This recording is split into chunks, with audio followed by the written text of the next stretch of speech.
Olá, paz do Senhor, rendemos glória ao Senhor, porque dele, por ele e para ele são todas as coisas.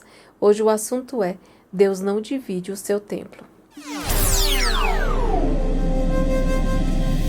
Diário de Crente.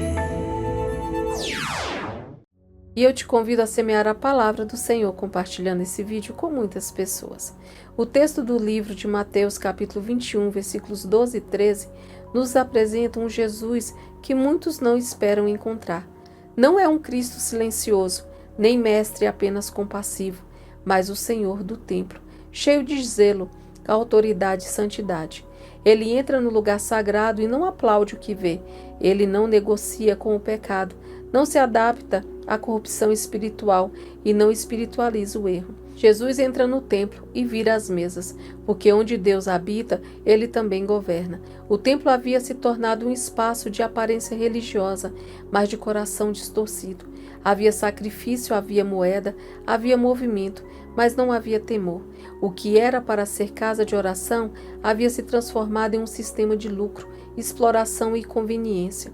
Jesus denuncia isso com palavras que atravessam gerações. A minha casa será chamada casa de oração.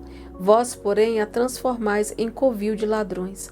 Não é apenas uma crítica ao comércio, é um juízo contra uma fé que usa Deus, mas não se rende a ele. Jesus age como o filho que reivindica o direito do pai sobre a casa.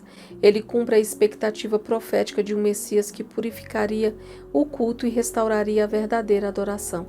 O zelo de Cristo revela que Deus não aceita ser apenas frequentado. Ele exige ser honrado. O templo não era o problema era o coração que ocupava o templo sem reverência. Esse texto nos confronta porque hoje o templo não é mais feito de pedras, mas de vidas. Somos a morada do Espírito Santo e quando Jesus entra em nós, ele não apenas consola, ele confronta. Ele toca nas mesas que construímos, mesas de orgulho espiritual, de fé interesseira, de religiosidade vazia, de oração sem entrega e louvor sem obediência. O mesmo Cristo que cura também limpa, o mesmo Jesus que salva também santifica. A casa de oração fala de dependência, intimidade e rendição. Já o covil de ladrões fala de esconderijo, de máscara, de gente que usa o sagrado para encobrir o profano, usa o templo terreno para comércio. Jesus não aceita essa mistura. Onde ele reina, o falso cai, o excesso é expulso e o verdadeiro é restaurado. A limpeza precede o avivamento. A purificação vem antes da glória. Se Jesus entrasse hoje no templo de sua vida, o que ele encontraria? Uma casa cheia de ruídos ou um altar de oração? O Cristo de Mateus 21 ainda entra nos templos e ele continua virando mesas. Não para destruir, mas para restaurar. Não para envergonhar, mas para alinhar.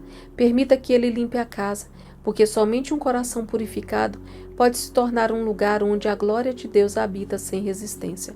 Quando Deus limpa a casa, ele prepara o ambiente para fazer morada. Amém? E se você sentiu tocado pelo Espírito Santo e quiser entregar a sua vida a Jesus, então feche os seus olhos se puder e diga: eu falo o seu nome completo, entrego a minha vida ao Senhor Jesus. Peço-lhe que perdoe os meus pecados e que escreva meu nome no livro da vida. A partir de hoje me torno filho do Salvador e a minha vida e os meus caminhos estão em suas mãos e que seja feita a sua vontade. Amém? Que Jesus lhe abençoe.